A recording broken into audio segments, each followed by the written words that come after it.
Hello, I'm Yurik, and today I'm gonna talk a bit about the sound design I did on the Cube game, which comes as a sample project with the Wwise software. I'm gonna start by showing some changes I made to how the game looks and feels, and then I talk about the actual sound recording, sound design and implementation. I'll also take a look at some of the game mechanics and some audio systems I changed or added to the game. Now I'm not gonna cover those topics necessarily in this particular order, but rather explain them as I go through the different elements of my sound design. But first, in case you haven't seen the gameplay video yet, and there's a link in the description that will take you right there, I will show you a couple of clips from the game so you can get a good idea of what's gonna be covered in this video. So here we go.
Okay, welcome back.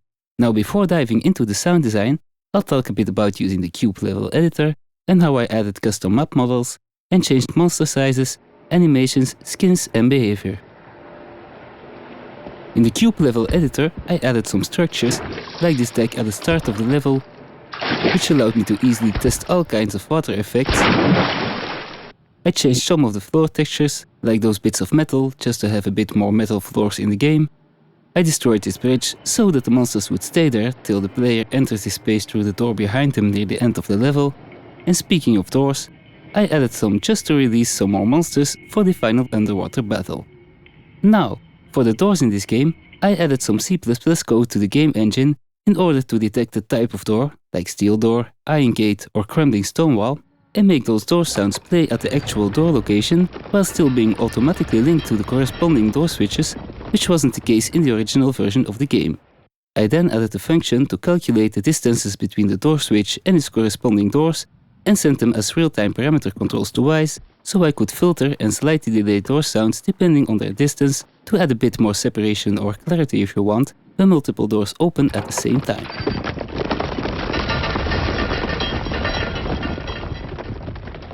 Another thing I did was turning this room into a nice little church. I added some custom map models like this organ, and I do know there's some textures missing, as they're probably turned inside out or something. its pipes, and a 9-inch nail goblin, which basically is a single animation frame from the game's goblin model. As I'm obviously not a 3D artist, for the custom models I found some free-to-use models on the web and modified them in Blender. Bear in mind that this game works with MD2 models, which are very much limited in terms of complexity and skin resolution. I then exported UV maps from Blender to create the actual skins in GIMP and exported the final models into MD2 files in Misfit Model 3D.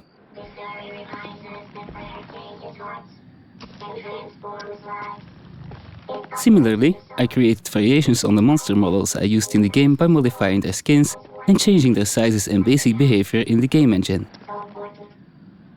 Now, if we take a look at the original version of the game, you'll notice that the rhinos fire single shots and the animation isn't synchronized with their actual attack. In fact, this is the case for a lot of animations in the game, so I modified the game code to make sure those animations always start from their very first frame. I also modified the rhino's attack animation to rapid firing instead of single shots. To make the game a bit richer, I included animations from the monster models being stunned in the game and wrote some code so that ogres are more likely to be stunned than rhinos and goblins, and shotguns and fist punches have a higher chance to stun enemies than rifles or rockets. And as you can see, those union ogres are even slightly dumber than regular ogres, while the priest and organ player do more damage, and the parishioners are somewhat more focused when they attack, which they will when, for example, the priest is killed, or the organ player is distracted from playing his organ.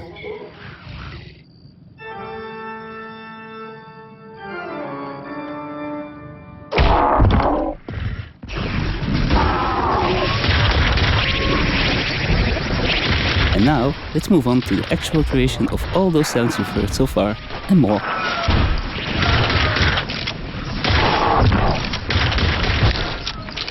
In the next section, I'll talk about recording and implementing the player and monster movement sounds, like footsteps, Foley, landing sounds, and so on. And I'll describe some of the techniques and effects I used in Wwise. I'll also look at some added functionality and how those sounds start building the player and monster personalities. I recorded some of the footsteps, like those on stone and grass, together with the Foley artist when we had some time left after an animation film session. I recorded other surfaces, like metal, pallets and wood, in my home studio. Depending on the surfaces, I implemented the player footsteps in different ways. I split some into left and right feet, and our heel and toe components. Occasionally, I added an extra layer, like for the deck, pallets and long grass, or added some effects, like EQ or reverb in Wwise, as on the metal, barrel and pallet sounds. I then pitched, filtered and mixed everything together to get a nice set of heavy boot sounds. In C++, I added some lines to make the game detect when the player walks on a pallet or a barrel that I added to the level. I also implemented a landing weight RTPC to control how heavy landings sound depending on how high the player jumps.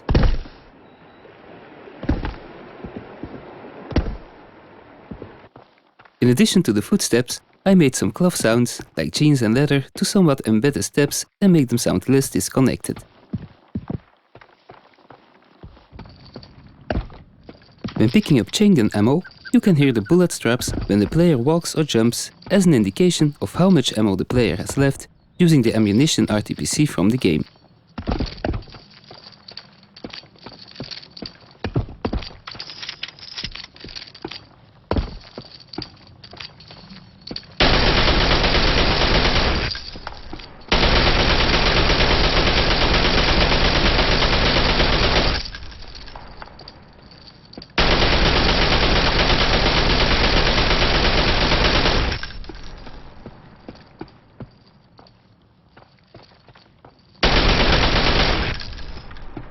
And when the player gets out of the water, rather than somewhat magically being dry in the blink of an eye, he will still be wet for a while and gradually dry with every step and jump he makes and every shot he fires. For this I set up an RTPC just in Wwise, as it's not needed in the game code. Now let's talk about the monster footsteps and Foley, as this was the first step to building their distinct character and personality. To make appealing steps for the monsters, I somewhat recycled the player footsteps and layered them with more characteristic sounds. As I wanted the ogres to sound somewhat dull, heavy and fat, I added some weight to their steps and some heavier cloth and metal foley. The goblins on the other hand are smaller, much quicker and rather light-footed. For the rhinos, I wanted to emphasize their power, so I gave them a lot of boomy, metal and mechanical components. For example, I added some steam impulses, metal joints from a set of gardening shears, a lawnmower engine and a circular saw to power up their movements and actions. Having lined out those basic monster characteristics, I kept building on them to create sounds for all the specific monster actions and animations.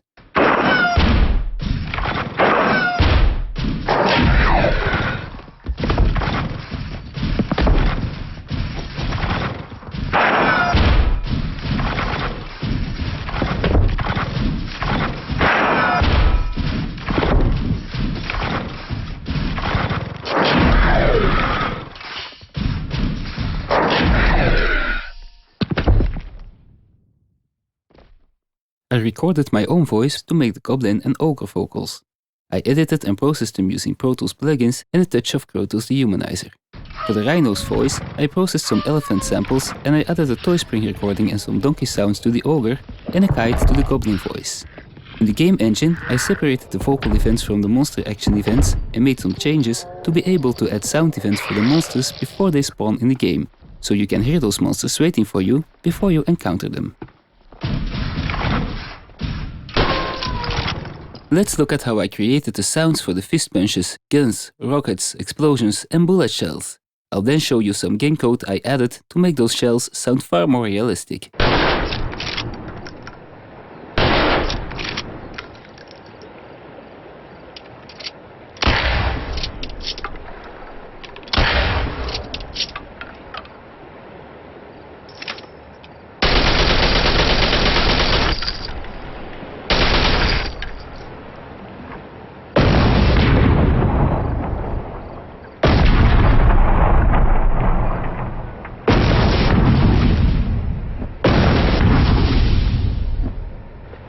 I recorded the gun sounds I used back in 2007 in an indoor shooting range from a local arms dealer. I set up 2 Pro Tools LE systems and some portable recorders, providing up to 40 channels of audio. For this game, I used a Swiss long rifle and some shot and chain guns.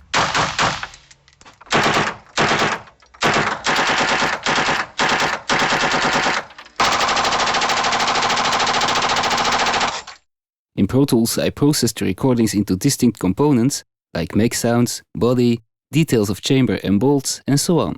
Using mainly multiband compressors, limiters and transient processors, I tried to make the sounds as rich, detailed and powerful as possible before reassembling those layers in Wwise. To make the first-person firing components even more in your face, I used the submix bus to add a harmonizer, some distortion and a limiter. For the explosions and gun tails, I used recordings from a short documentary I recently worked on, which was shot at the Ukrainian front line.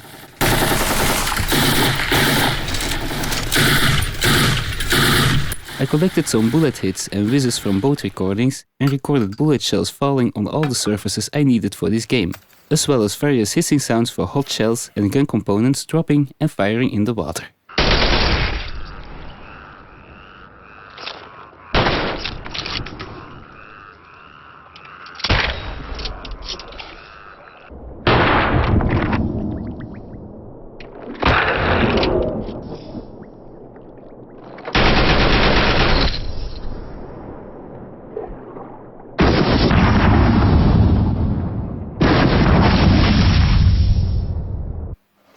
And for the fist punches and all kinds of impact sounds, I recorded a traditional food bashing session.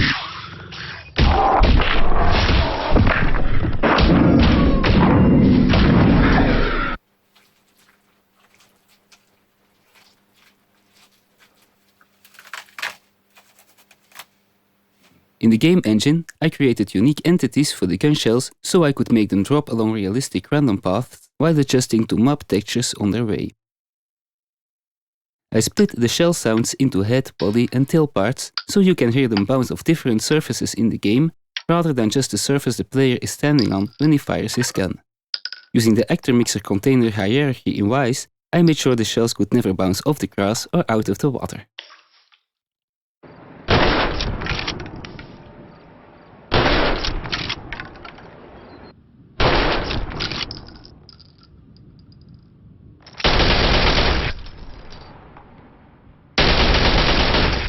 Let's also have a closer look at the monster weapon sounds. To emphasize the mechanical nature of the rhinos, I focused on the metal timbre of the chain gun.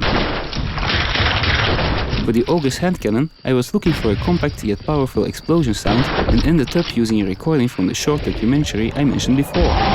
It's quite funny that the director insisted several times not to use that particular recording at all, as he considered it an accidental mistake. For the tail of the fireball, I used a blowtorch and added some processed matches and tube bushes for the flybys when the fireball misses its target. I combined some interference noise from my portable recorder and some static to suggest the hand cannon aiming and some beeps from walkie-talkie for it locking on its target. The goblin slime balls have a magical and a physical component. The tail of the projectile and the flybys when a shot misses sound rather magical or metaphysical, but when it hits, it materializes and physically fries its target. For the slime ball sounds, I combined the spray and heavily processed sounds from Thundermaker and both glasses. I used quite a lot of Doppler and rotary effects to suggest a rather supernatural energy or vibration. For the same reason, the slime balls sound quite different underwater, yet have a very similar physical impact for which I recorded some frying bacon. When the player gets hit by a fireball, slime ball or bullet, the impact sound has a detail component, like a bullet impact or skin frying sound, which tells the player what hit him and where, and a central panned heavier sound to convince the power of the impact. The balance and mix of those components depend on how much armor the player has left. Now let's get into the water system. The Cube version provided by the School of Video Game Audio already had a water system using wide states to distinguish whether the player finds himself in or underwater and splash in and out events. To build a more realistic and detailed water system, I added wade in and out events for shallow water and wade to the splashes using the same RTPC I used for landings. I also added the local RTPC to keep track of the player's and monster's vertical position, which I used for example for adding wading and underwater effects like movement and breath bubbles. To keep the player informed on his health status, I made a heartbeat sound that speeds up and gets louder when the player is running out of health.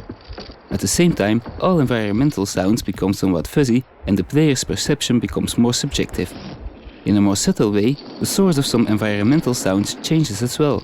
When the player is in good condition, you occasionally hear a flycatcher sound flying around. As the player gets more and more hurt, this changes into fly sounds, quiet and distant at first, but closer and more aggressive as the player gets shot to pieces.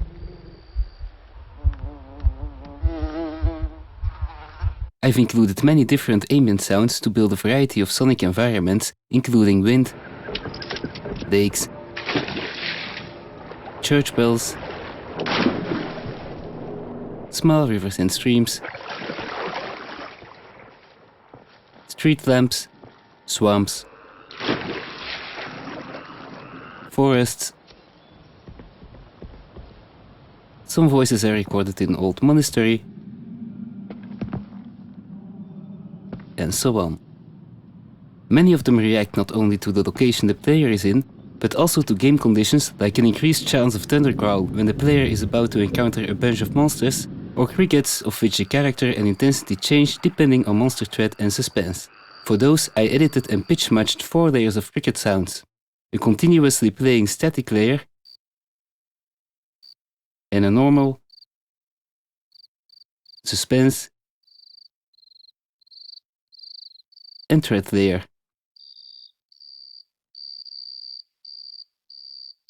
And place triggers in many plants and trees around the map.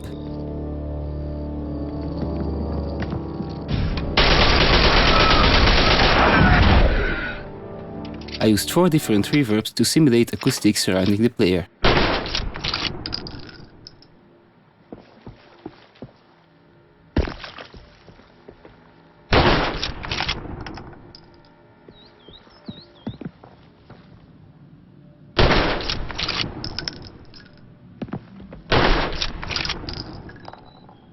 For the church organ, I used occlusion triggers to make the organ sound more dull and quieter outside the church.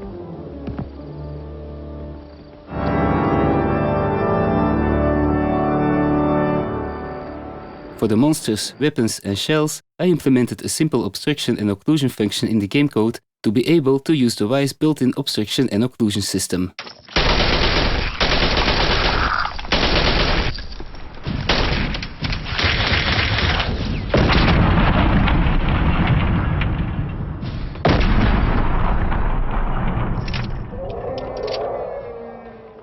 Finally, I'll explain how I used callback functions to loop through the high-mass sequence in the church I edited into the game, and show you briefly how I set up my Avid S3 and transport controllers in Wwise. The high-mass sequence is basically a loop of monster states I added to the game code. It begins with the priest preaching, Much is given, much is expected. I was sworn in on the very Bible from which my mother would teach us as young children, and that faith lives on.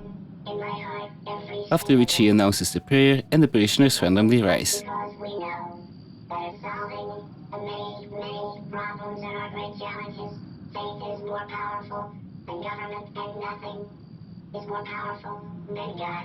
The rhinos then join the priest in his prayer. As long as we have God, we are never alone. Whether it's the soldier on the night watch, or the single parent on the night shift. God will always give us solace and strength and comfort. And finally, all parishioners say the Amen together.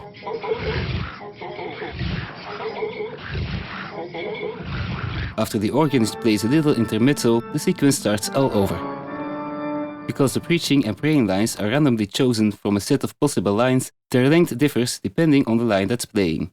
In order to make the transitions between the states happen at the right moment, regardless of the line's length, I implemented sound events using callback functions in the game engine. This way, the transitions always happen at the right moment, regardless of the length of the chosen sermon or prayer. To speed up and facilitate the mixing process, I connected my Avid S3 mixer and Avid transport control to Wwise using the Mackie control protocol. I set up a couple of global controls, which work regardless of the active controller surface mode, like play stop, play bypassed, undo, redo, clear solos and mutes, and access to Wwise panels and tabs, and a button allowing the current selection to be laid out across the S3's faders, knobs and buttons. I then created two different sets of controls for the S3 main function. The first set lays out objects across all 16 channels of the S3 to control either volume and pitch, or HPF and LPF, as well as solo, mute, select and audition functions. The second set uses only the 8 rightmost channels for this, while the channels on the left focus on the selected object to control volume, pitch, filters and initial delay, and select previous, next and parent objects.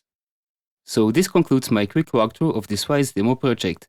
Feel free to connect with me on LinkedIn to stay tuned on upcoming projects, or drop me an email if you have any questions or remarks. I hope you enjoyed this video. Take care and goodbye for now.